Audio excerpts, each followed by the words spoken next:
शैतानुर्रजीम बिस्मिल्लाहिर्रहमानिर्रहीम अस्सलाम वालेकुम। मैं हूँ सादिया, आप देख रहे हैं जेन्युइन कुकिंग विद सादिया। आज मैं आपके लिए ये बहुत ही आसान सी लो बजट रेसिपी लाई हूँ, जो कि आप जब बनाएंगे और अपने गेस्ट को सामने रखेंगे या अपने बच्चों को खिलाएंगे तो हर बंदा आपको दाद दिए बगैर नहीं रहेगा। आप तारीफ़ें समेटने के लिए तैयार हो जाएं। तो अब हम ये बनाएंगे आसान सी बेसन की और सूजी की बर्फ़ी, जो कि खाने में इंतहाई मज़ेदार, बनाने में इंतहाई आसान। तो आए हम अपनी प्यारी सी रेसिपी स्टार्ट करते हैं। बिस्मिल्लाहिर्रहमानिर्रहीम। तो सबसे पहले मैंने ये हाफ़ कप घी लिया है, ऑयल नहीं लिया। इसमें मैं ये 2 इलायची के दाने,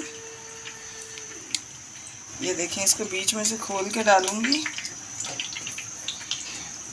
जब ये थोड़े से इलायची के दाने कड़कड़ा जाएंगे तो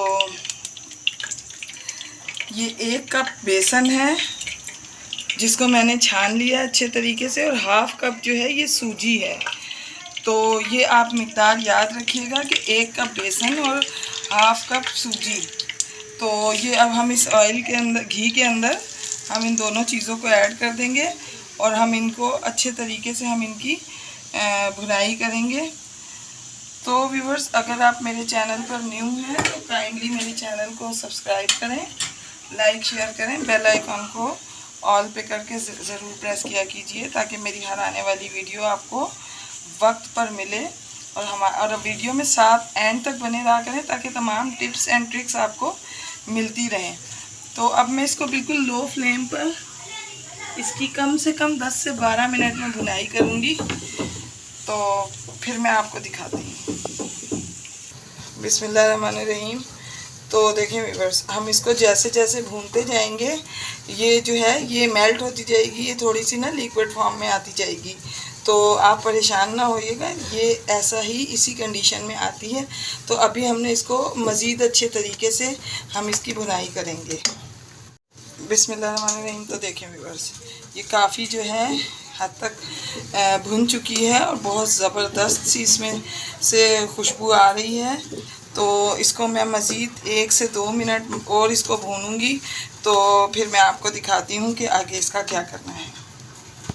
बिस्मिल्लाहिर्रहमानिर्रहीम। तो देखिए व्यूअर्स, ये कितने अच्छा भुन चुका है, इसका कलर भी चेंज हो चुका है। अब ये मैंने 1 कप चीनी है और इसको मैंने जो है बारीक पीस लिया है। ये पाउडर फॉर्म में मैंने इसको कर लिया। आप भी इसको जूसर या ब्लेंडर में डाल के इसको पाउडर फॉर्म में कर दें। फ्लेम हमें हाई हरगिज़ नहीं करना। बेसन में अच्छे तरीके से हम इसको मिक्सअप करेंगे, बिल्कुल लो फ्लेम पर। देखिए व्यूअर्स, इस पॉइंट पर परेशान हरगिज़ नहीं होना कि ये चीनी कैसे इसमें मिक्सअप होगी। आहिस्ता आहिस्ता हम इसको मिक्सअप करेंगे, चीनी मेल्ट होती जाएगी और इसका हिस्सा बनती जाएगी। और अगर आप सोच रहे हैं कि इसमें घी कम है, तो जब चीनी मेल्ट होगी तो इसके अंदर घी भी बिल्कुल इक्वल हो जाएगा। तो घबराइएगा मत, इसको आहिस्ता आहिस्ता मिक्स करते रहेंगे तो ये बिल्कुल अपनी रियल फॉर्म पे आ जाएगी। तो देखें व्यूअर्स, चीनी को मैंने इसमें मिक्सअप किया, तकरीबन 3 से 4 मिनट पकाया। ये देखें, हम इसको इस तरह जब कर रहे हैं तो ये देखें, ये इस फॉर्म में आ गई है। तो अब हमने इसको जो है जमाना है। तो ये देखें, किसी भी मोल्ड में या किसी भी बर्तन में आप ऑयल लगाएं, उस पर बटर पेपर लगाएं। अगर नहीं है तो ऐसे भी आप रख सकते हैं, आसानी से ये निकल आती है। तो ये तमाम जो है मैं इसके अंदर डाल दूँगी।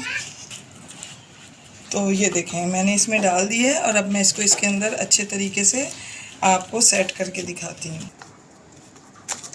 तो ये देखें, इसको मैंने तमाम जो है इसको सेट कर दिया है और अब इसके ऊपर मैं इस तरह से ये बादाम से इसको गार्निश करूँगी ताकि जब हम इसकी कटिंग करें तो ये बहुत ज़बरदस्त सी लुक भी दे और बहुत टेस्टी भी लगे। ये तमाम जो है ड्राई फ्रूट्स डाल के मैंने इसको अच्छे तरीके से यूँ प्रेस कर दिया ताकि इसके अंदर तक चले जाएं। तो अब हम इसको, ये देखें, ऑयल जो है, घी जितना भी था इसका, ये घी इसका ऊपर आना शुरू हो गया। अब आपको कभी भी नहीं लगेगा कि घी इसमें कम है। और आप इसको प्रेस करके जब रखेंगे तो ये बहुत अच्छे तरीके से जम जाएगी। तो अब मैं इसको तकरीबन 1 घंटे के लिए ठंडा होने के लिए रखूँगी, उसके बाद मैं इसकी कटिंग करके दिखाऊँगी। तो ये देखिए, मैंने इसकी कटिंग कर दी थी पहले ही। अब मैं इसको सिर्फ इसलिए कर रही हूँ कि ये सब जो गर्म होने की वजह से जुड़ गया था वो दोबारा से अलग हो जाए। बिस्मिल्लाहिर्रहमानिर्रहीम। तो ये देखें व्यूअर्स, बटर पेपर लगाने का ये फ़ायदा था कि ये देखें कितने आराम से और कितने सॉलिड पीस इसमें से निकले हैं। रहीम। तो देखें व्यूअर्स, हमारी बहुत ही आसान सी रेसिपी लेकिन बेहद मज़ेदार।